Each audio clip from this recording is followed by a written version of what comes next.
Merci.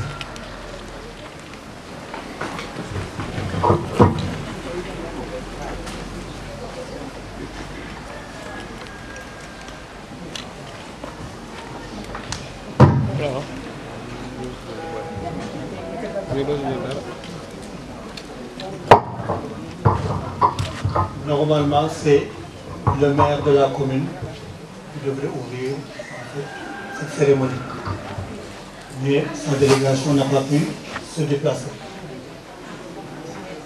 Mais quand même, je vais essayer de faire en sorte qu'il soit présent. Monsieur Omar Ba, premier adjoint représentant le maire de la commune de Joal-Fadiouth, le statut Sophie Gladima.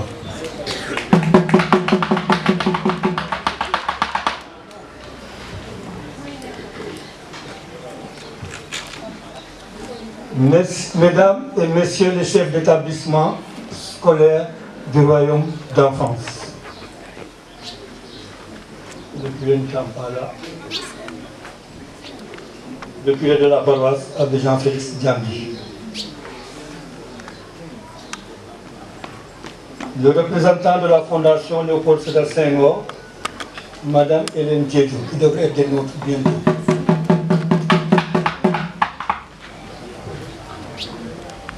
Madame Louise Coco, représentant la délégation de l'AFP, et représentant M. Mbaye Dione, secrétaire général de l'AFP.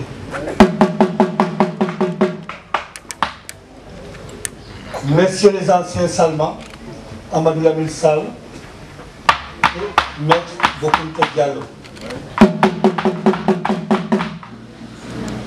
La famille de feu Gabriel Diam, récipiendaire du Salma 2025. Mesdames, Messieurs les membres du Centre culturel Léopold Sédar Senghor, chers parents d'élèves, chers élèves et étudiants, distingués invités en vos rangs, titres et grades. J'oubliais, autant pour moi, les délégués de quartier de Joal et de Fadut et les doyens des lignées maternelles qui sont là présents. Autant pour moi. Nous voici réunis encore une fois de plus pour célébrer le Salvador, une activité phare de l'agenda du Centre culturel Léopold Sédar Senghor, où l'occasion est saisie pour présenter à nos chers élèves et étudiants un symbole de l'excellence et de la réussite humaine. Pour cette présente édition, la tradition a encore été respectée par le choix unanime porté sur feu Gabriel Dia, fondateur du Centre culturel et créateur du Salvador. Les distinctions se suivent mais ne se ressemblent pas, chacune avec son histoire. Et pourtant, il s'agit du même contenu dans les insignes et symboles. Mais il y a une différence car chacun a vécu différemment avec Senghor. Omar Sangal, le double agrégé. Amadou Lamine Sall, le poète écrivain. Lamine Sall, professeur de lettres. Raymond Aloys Ndiaye, universitaire dissecteur. Et Bokounteh Diallo, avocat international et jumeau de Philippe Maguilène Senghor. Cette année, la touche est plus importante, en effet. C'est l'homme qui a créé cette distinction qui est honoré aujourd'hui. Tonton Gabi, comme tout le monde aimait à l'appeler, était un homme multidimensionnel. C'est pour cela que nous retenons 5 orientations majeures. Sa foi aux valeurs traditionnelles du terroir. Il a toujours défendu la tradition. C'est pourquoi il nous a légué le collectif des lignes maternelles de Joal qui préserve et perpétue les valeurs socio-culturelles du monde sérère. Sa foi en la culture. Membre fondateur de l'Union des jeunes de Joal qui rythmait la vie culturelle des jeunes de Joal post-indépendance. Il a créé le cercle culturel pour perpétuer la mémoire de Senghor et dont nous sommes fiers d'être des héritiers. Son slogan, Joal attend, continuera toujours de retentir pour un retour des dépouilles de Léopold Sédar Senghor et de sa famille dans le cimetière de Joal où il repose actuellement et il les attend. Sa foi en l'homme. Professeur de mathématiques, physique, chimie et sciences naturelles. Secrétaire général de l'enseignement privé catholique, directeur du collège Saint-Esprit de Mbour, du jardin d'enfants Kerman Milan, il a œuvré pour l'épanouissement de l'humain. Sa foi en la religion chrétienne, catholique pratiquant. Il allait tous les matins à la messe de 7h et celle du dimanche de 9h30. Très engagé dans le conseil pastoral paroissial où il a présidé la commission justice et paix. Il a aussi initié les bancs sur lesquels les fidèles s'assurent actuellement dans l'église. Et puis beaucoup de choses qu'on a peut citer. Son engagement politique, militant du PS et plus tard de l'AFP, dont il occupa plusieurs fonctions jusqu'à l'avènement de Boucar comme maire de Joal. Voilà l'homme qui a été de tous les combats. Je tiens à remercier les familles Diam et Ndong pour nous avoir permis de réussir cette fête par leur contribution très substantielle. Que Dieu vous le rende au centime. Merci aux parents d'élèves d'avoir permis aux enfants d'accéder à une éducation de qualité. aux étudiants de Joal, avec à leur tête Malik Diouf. Merci pour la belle initiative de primer les élèves du primaire. Je crois qu'ils se préparent, ils seront bientôt là. Nos pensées pieuses à Feu Raphaël Ndiaye, ancien directeur de la Fondation Léopold Sédar Senghor, à Ibou Ndiaye, ancien président du CEL, à Issa Dior de Joal, à Issa Dior de Fadil, qui nous ont tous accompagnés et qui ont été arrachés à notre affection. À toutes les familles de la commune de Joal-Fadiouth qui ont perdu un être cher, nous présentons nos sincères condoléances. Je remercie toutes celles et tous ceux qui ont eu l'amabilité de bien vouloir honorer de leur présence en répondant à notre invitation.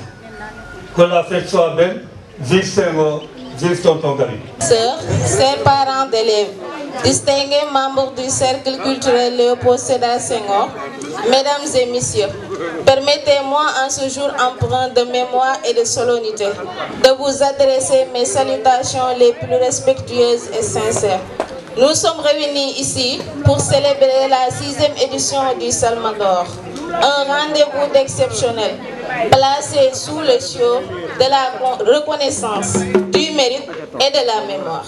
À travers cette édition, nous rendons un hommage appuyé à feu Gabriel Diab, illustré fils de Joal, membre fondateur, ancien président et président d'honneur de ce cercle culturel, à qui nous devons tant que son souvenir reste à jamais gravé dans nos cœurs et que la terre de nos ancêtres lui soit légère. Nous tenons à exprimer toute notre gratitude au cercle culturel Léopold Sédar Senghor pour nous avoir associés à cet événement de haute portée symbolique, mais aussi pour nous avoir permis d'honorer nos jeunes frères et sœurs lauréats de notre concours communal organisé le 17 mai dernier à l'école Joseph Sonar Ndiaye. Cette initiative qui a mobilisé l'ensemble des écoles de la commune a permis de distinguer 30 élèves méritants. Je tiens aussi à féliciter chaleureusement chaque élève primé pour son parcours exceptionnel. Votre réussite est le fruit de votre travail acharné. Je sais que certains d'entre vous ont connu des moments difficiles, mais vous avez su faire preuve de résilience et de courage pour persévérer. Vous avez prouvé que rien n'est impossible lorsqu'on s'investit pleinement dans ce que l'on entreprend. Par cette action, nous réaffirmons notre ferme volonté de promouvoir l'excellence et de bâtir, pierre après pierre, une jeunesse consciente, instruite et responsable. Comme le rappelait si justement le président poète Léopold Sédar Senghor, l'éducation est le fondement de tout développement durable. C'est cette conviction profonde qui guide le combat de la coordination des amicales élèves et étudiants de Joal-Fadiouth Ngazobil. Je voudrais ici remercier très chaleureusement le président du CODEC, l'ensemble des directeurs d'école, les enseignants et tous les partenaires qui ont contribué à la réussite de cette initiative noble.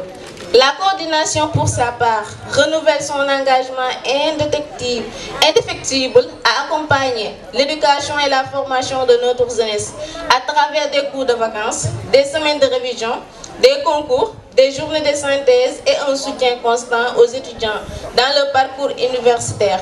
Nous voulons changer l'image de la coordination. Nous ne voulons pas que tous pensent que la coordination est là uniquement pour les subventions, mais aussi elle est là pour les élèves et pour les étudiants. C'est pour cela que nous faisons des actes sociaux, raison pour laquelle on a créé une commission sociale, mais aussi une commission pédagogique pour aider nos petits frères et petites sœurs pour l'éducation. C'est donc avec honneur et humilité que nous participons à cette cérémonie d'hommage, conscients de la responsabilité qui est la nôtre face à la jeunesse de Joal. Enfin, permettez-moi d'adresser mes sincères remerciements aux camarades étudiants qui nous ont témoigné leur confiance, ainsi qu'aux parents d'élèves pour les accompagnements. Félicitations aux lauréats. Que cette cérémonie soit non seulement un hommage vivant à un grand homme, mais aussi une initiation solennelle à poursuivre. Ensemble, la construction d'une jeunesse éduquée et d'une culture vivante repérenne. Vive la mémoire de Gabriel Diop, vive l'éducation, vive la coordination.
Et où Joël, comme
chant devient prière, le samba devient arbre, et l'arbre des origines, ce baobab géant, qui en sait plus que les hommes, accueille les secrets, le conserve et le transmet.